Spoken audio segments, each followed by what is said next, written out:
The year is 1492. A fleet of 3 ships led by a determined Italian navigator sails west into the vast unknown.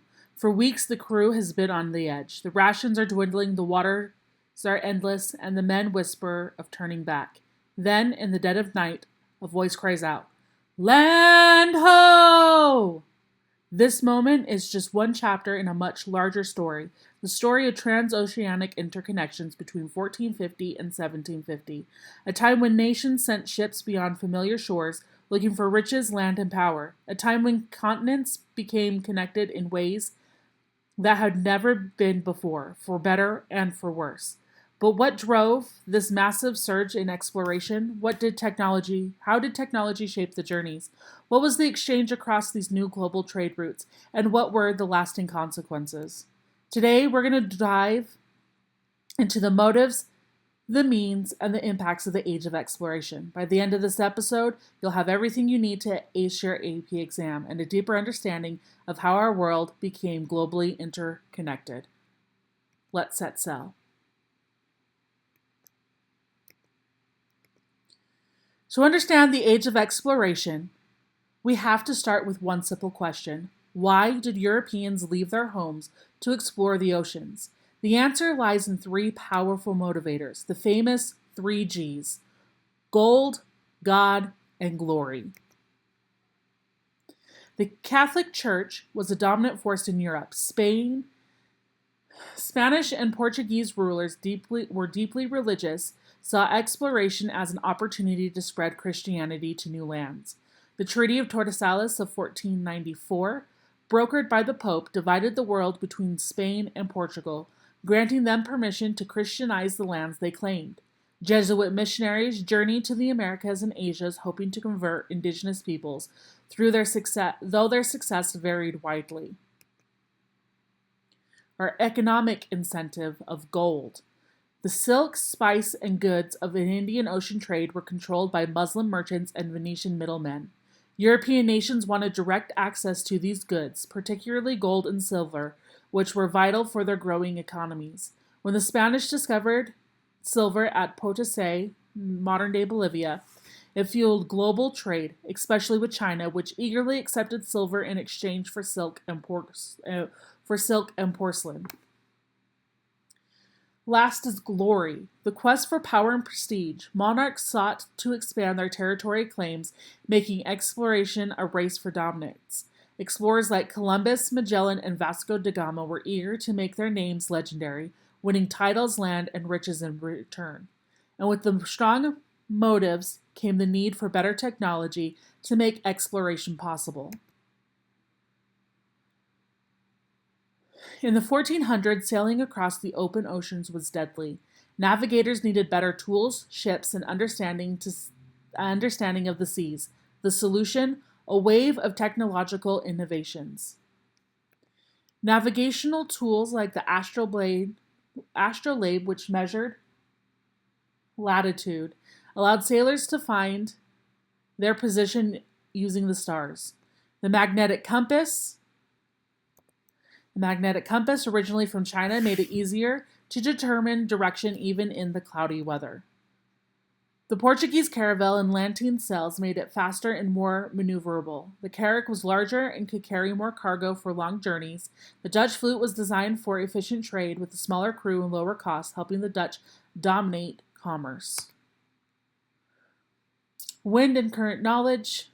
Sailors mapped out wind patterns like the trade winds and westerlies, allowing them to chart more efficient routes across the Atlantic and Indian Oceans. With these advancements, explorers set out to reshape the world. When Europeans arrived in the Americas, they didn't just bring themselves. They brought plants, animals, technology, and diseases. The result was the Columbian Exchange, one of the most profound transformations in world history. From goods that changed the world. From the Americas to Europe,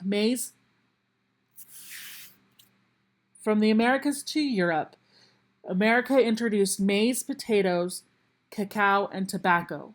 Europe introduced wheat, sugarcane, coffee, horses, pigs, and cattle to the Americas. Horses revolutionized indigenous societies, transforming hunting and warfare, especially for the Plains tribes of North America. Devastating diseases also were introduced at this time. Europeans carried smallpox, measles, and influenza, diseases to which indigenous peoples had no immunity. Some estimates suggest that up to 90% of indigenous populations perished, leading to massive societal collapses. In Europe and Asia, American crops fueled population growth, particularly potatoes, which became a staple in Ireland, Russia, and China. In Africa, European demand for labor led to the transatlantic slave trade, devastating American society. Speaking of labor, let's explore the impact of the new economic systems.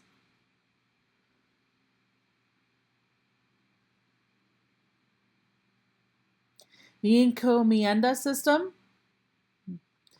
forced indigenous people into labor under Spanish rule, while the Mita system coerced native workers, particularly in silver mining. These labor systems exemplified the exploitation resulting from European colonialization efforts. The demand for labor led to the rise of the transatlantic slave trade, forcibly migrating millions of Africans to the Americas. This trade not only reshaped American societies, but also laid the foundation for new social and economic structures in the Americas.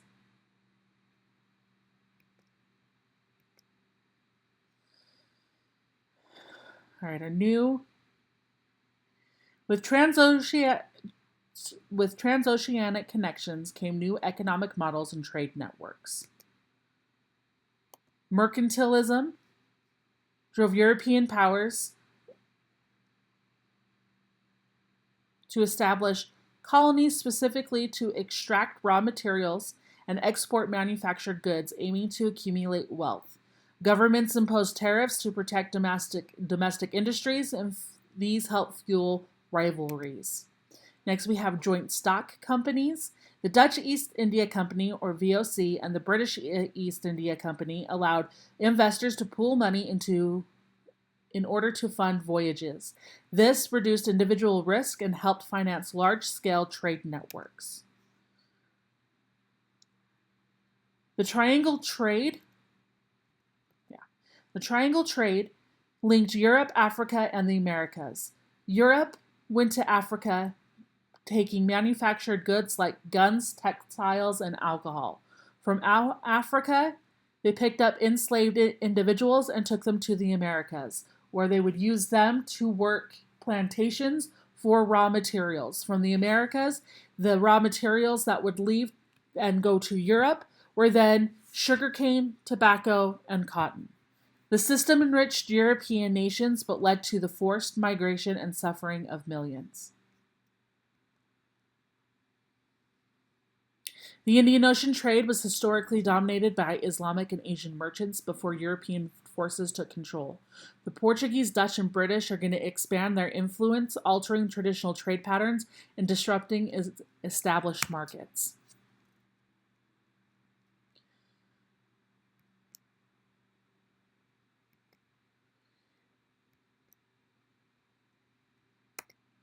The age of exploration didn't just connect continents, it reshaped them.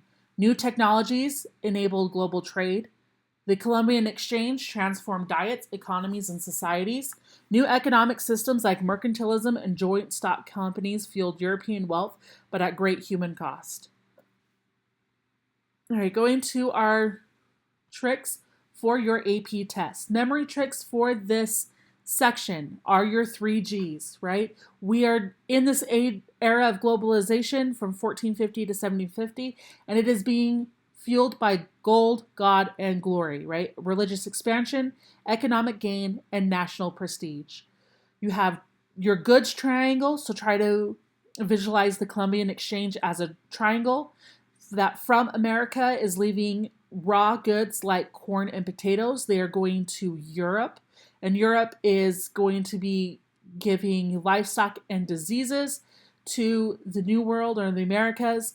They're also going to take those things down to Africa to trade for people, to enslave them. And the enslaved peoples are going to travel across the Atlantic to the New World to work in the plantation systems.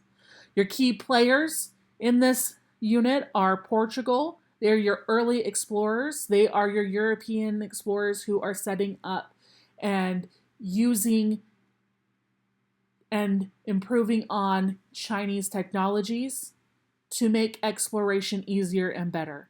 You then have the Spanish. The Spanish are going to be your big powerhouse and lasting effect. They are particularly colonizing in the New World in the Americas. You then have the England and the Netherlands. England and the Netherlands are going to be in North America. They're going to be in northern North America and also Asia. For your multiple choice questions for this unit, expect questions about how maritime innovations enabled exploration. Be ready to analyze the Columbian Exchange's effect on different regions.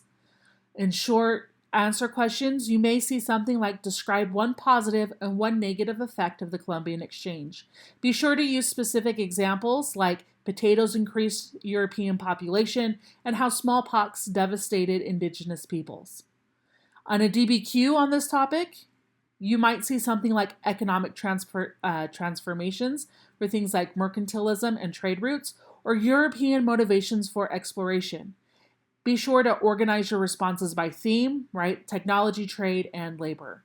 For those long essay questions, you're going to see comparison prompts. So you're going to have to compare European maritime expansion to other explorations such as Ming China's and Zhang He voyages. You're going to also see causation prompts, so be able to explain how new trade routes increased European dominance while reshaping global economies. Transatlantic interconnection reshaped global economies, societies, and cultures. Pay attention to technology, trade networks, and the Columbian Exchange's effects. Practice explaining Columbian Exchange consequences while using specific examples. That's a wrap for Unit 4. Next time, we're going to explore Unit 5, which is revolutions. Keep making connections and happy studying. Also, be sure to like and subscribe for more videos.